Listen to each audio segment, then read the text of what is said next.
Hello, how you doing? My name's Noel Grayson. I'm here to tell you about longbows, I guess. And the craft itself, I started making bows. I've been making bows ever since I was a child. Me and my brothers would just basically bend sticks, and tie strings on them, make arrows, and just have fun, like all children do. I just never actually quit. When I hit about 13, I guess, 13, 14 years old, I started asking my father, Joe Grayson Sr., I was asking him how to make a bow. And he told me. He didn't come outside and show me how to make a bow. He told me. He said, get one growth ring all the way down the bow, get the shape, make it bend evenly. Which is that's the easiest way you can tell somebody, and then just set them loose. Me, myself, it took me a while to figure it all out, but I did. And I'm still learning, okay? I still listen to everybody I can. Even if they've just started. Even if I was the one who taught them and I taught them a year ago. I listen to what they have to say because I don't want to get stagnant. You want to learn everything because they may have a different outlook on it coming in from a different direction, knowing something about a bow. They actually may know something about wood that I don't. They may not be a bow maker, but they may have actually been a cabinet maker or something like that, and something will apply to it. But what I'll do, I usually cut them December, January, sometimes February. And what you're trying to do is cut them in the dark of the moon because it controls the sap, just as it controls the tides. Okay, so you want to get it when it's cold, in the dark of the moon, when all that sap is down in the ground. That way you ain't got no sap inside your wood, or less. You got less sap. Now, what I will actually do is cut it. I will try to strip all the bark and the sapwood off of it and get down to the heartwood, the yellow wood itself. Now I use what we call yellow locust. Some people call it bodark. In Cherokee, you're calling it Cothwet de Longueuil, which is a yellow locust. That's what it translates to. But one growth ring all the way down the face of the bow, like this.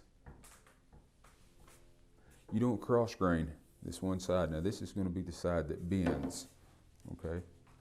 Don't cross grain this one side. You get in between one of these growth rings and take it all the way down.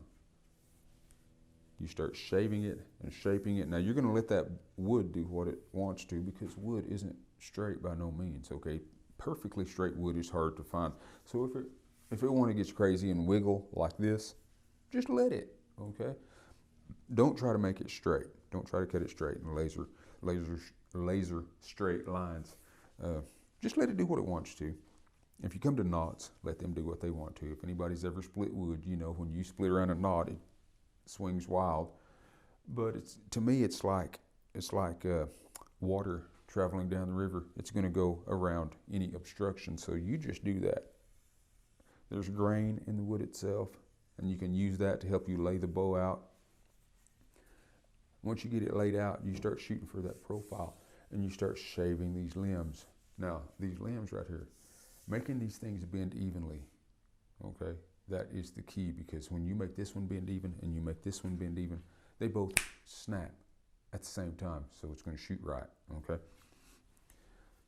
When I'm doing that, I'll actually go through here. And again, this is a trick I picked up off my brother, okay? Use your fingers and just go through there and lightly touch it. And you will feel little knots in the wood that need to be shaved off.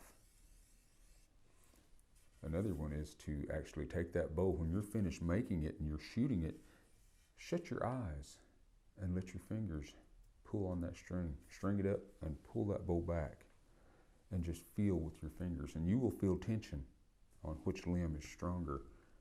Then you can go back to feeling on it and find out where that spot is. And the easiest way I can tell you how to tiller a bow is look for stiff spots. Okay, look for stiff spots in that bow. If it bends and it's straight right here, that part needs to be shaved so that it will start bending. And you don't actually, how would you say, to me, I don't actually look for stiff spots so much as I look for, when I string it up, I look at the shape. Okay, because wood has little undulations in it like this, that are hard to judge. Now, when I'm finished with one of these now, I will take them and rub the entire thing down with bear fat, which is just basically grease. Okay, when you render bear meat, when you cook bear meat, you end up with grease. You just save that grease and use it. And we used grease for a lot of things back then. We would actually rub it on our skin.